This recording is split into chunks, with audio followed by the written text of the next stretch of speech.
Bonjour à toutes et à tous, on se retrouve d'ores et déjà pour la publication des taroscopes pour le mois de novembre et donc pour le signe du Scorpion.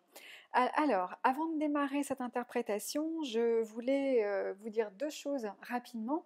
La première, comme vous le savez peut-être, j'organise tous les mois sur la page Facebook un concours qui vous permet de remporter le tirage de votre choix parmi ceux que je propose. Donc si vous souhaitez y participer, n'hésitez pas à vous abonner à la page ou pas d'ailleurs, mais en tout cas, n'hésitez pas à y participer. Et puis la deuxième chose, je propose donc à partir de ce mois, donc pour le mois de novembre, la réalisation de guidances mensuelles personnelles. Donc en fait, elles sont réalisées sur le même format que les taroscopes que vous avez là sous les yeux. La seule différence, c'est que le taroscope, bien entendu, l'interprétation est globale, générale.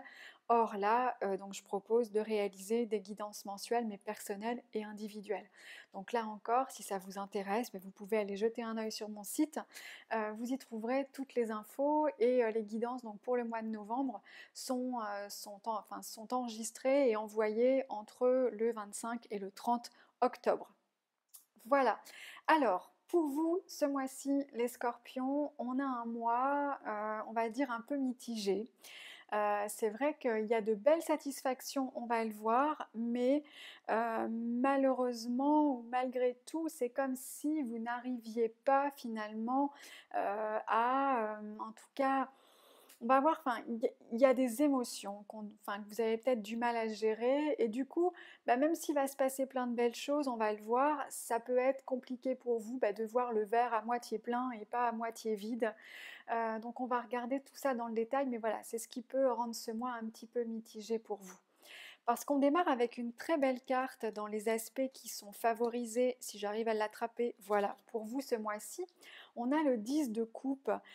Donc le 10 de coupe, c'est vraiment le bonheur d'être en famille, le bonheur de partager des moments avec les gens qui sont proches de nous, donc ça peut être notre famille, notre conjoint, nos enfants, nos amis, bref, c'est vraiment l'idée de partager de bons moments, d'être ensemble, donc ça peut être des invitations que l'on reçoit, ça peut être de fêter des choses. D'ailleurs, je crois que ça va être votre anniversaire ce mois-ci, donc voilà.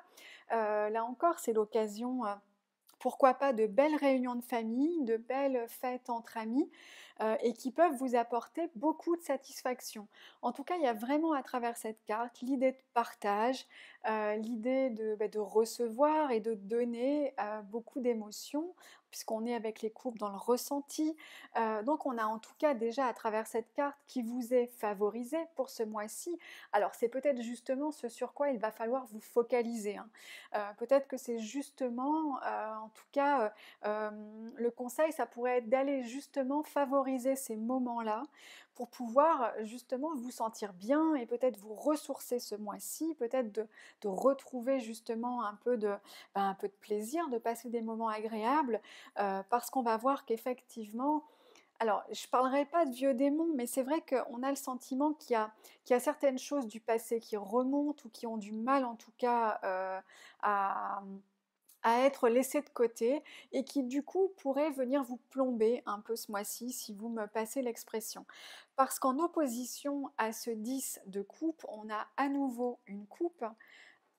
Hop, voilà, c'est l'as de coupe. Donc l'as de coupe qui va plutôt être dans les aspects qui sont plus compliqués pour vous ce mois-ci. Et l'as de coupe, c'est finalement c'est la gestion des émotions. En tout cas, c'est ce qui peut être compliqué pour vous ce mois-ci. Donc ça peut être avoir du mal à gérer ses émotions. Alors, vous voyez, la coupe, elle déborde hein, sur l'illustration. Mais ça veut dire qu'effectivement, vous pourriez avoir des sautes d'humeur, par exemple. Donc effectivement, passer par exemple une très bonne soirée en famille et puis le lendemain, avoir le sentiment qu'il n'y a rien qui va, avoir un peu le moral dans les chaussettes.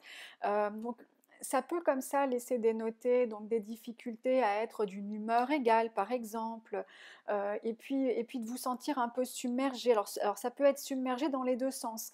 Ça peut effectivement avoir l'impression que tout va bien dans le meilleur des mondes et puis que le lendemain finalement il n'y a plus rien qui va. Donc on sent effectivement qu'il pourrait y avoir des humeurs changeantes, une difficulté à vous maîtriser, une difficulté finalement à canaliser ce que vous ressentez et que de temps en temps ça pourrait tout simplement déborder.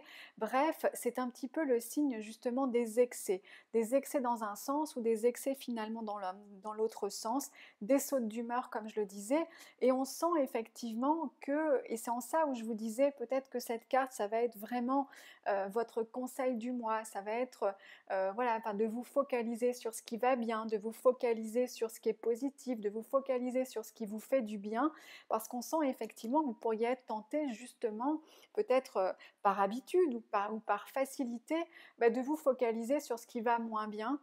Et c'est vrai qu'on a une carte très forte en vibration sur ce tirage qui est l'arcane sans nom. Alors, l'arcane sans nom, eh bien, c'est le passé que l'on laisse derrière soi. Alors, ça peut venir représenter beaucoup de choses, hein, et c'est peut-être justement ce qu'il y a dans cette carte qui peut venir expliquer votre difficulté finalement à gérer quelque part vos émotions ce mois-ci. Alors, l'arcane sans nom, ça peut venir symboliser une rupture, hein, par exemple récente, qui peut être à votre initiative ou qui peut être à l'initiative d'une autre personne, et en même temps, et donc ça viendrait effectivement nous dire peut-être la difficulté que vous pourriez justement avoir à laisser partir cette histoire, à laisser derrière vous cette relation.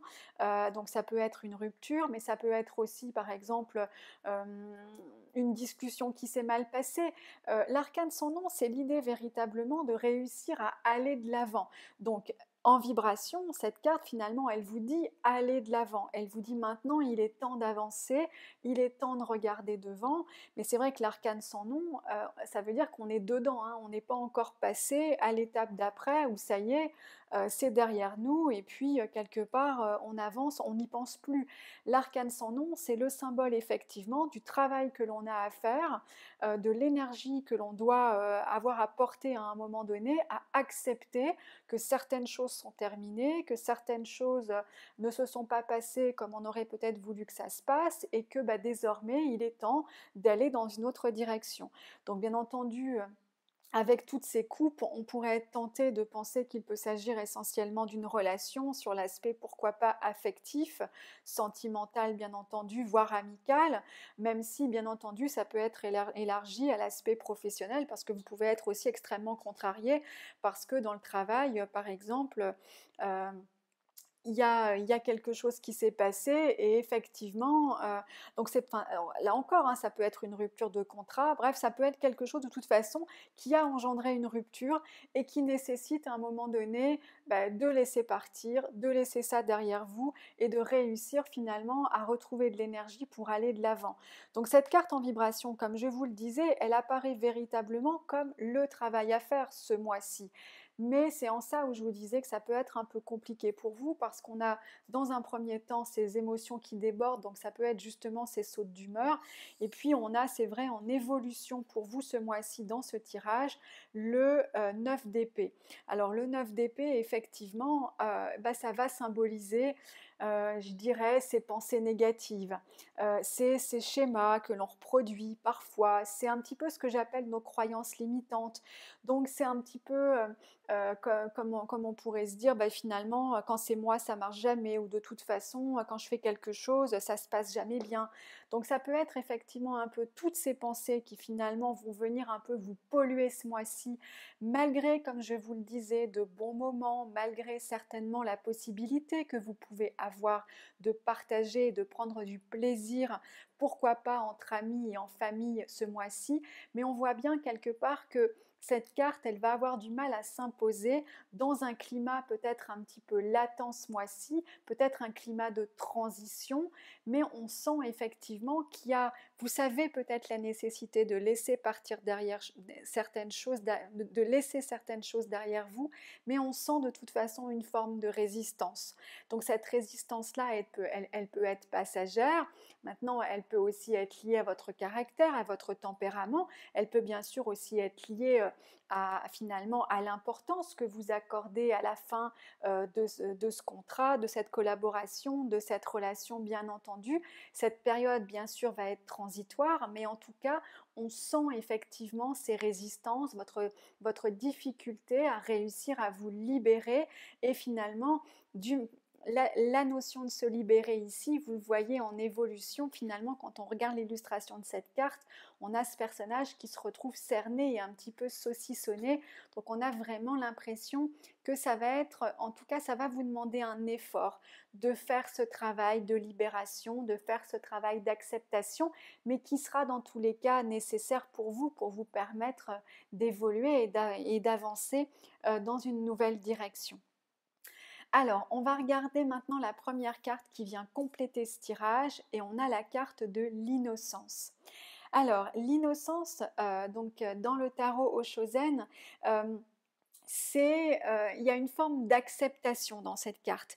L'innocence, c'est pas l'innocence au sens de naïveté, mais c'est avoir l'innocence quelque part d'accepter les cycles de la vie, d'accepter que les choses évoluent, d'accepter finalement qu'on ne maîtrise pas tout. C'est aussi d'accepter les cycles, d'accepter le changement, et c'est finalement l'innocence d'accepter qu'on ne maîtrise pas tout et de réussir, alors non pas à prendre les choses avec légèreté, parce que ce serait aller trop loin dans l'interprétation, mais en tout cas, il y a une vraie forme d'acceptation à travers cette carte, qui est oui, parfois on n'est pas parfait, oui, parfois les choses ne se déroulent pas comme on le voudrait, mais finalement, ça fait aussi partie des choses qu'on ne maîtrise pas, et on va avoir à travers cette carte ces notions, effectivement, d'avoir quelque part l'innocence de croire que on ne maîtrise pas tout, mais que de toute façon, on va réussir à rebondir.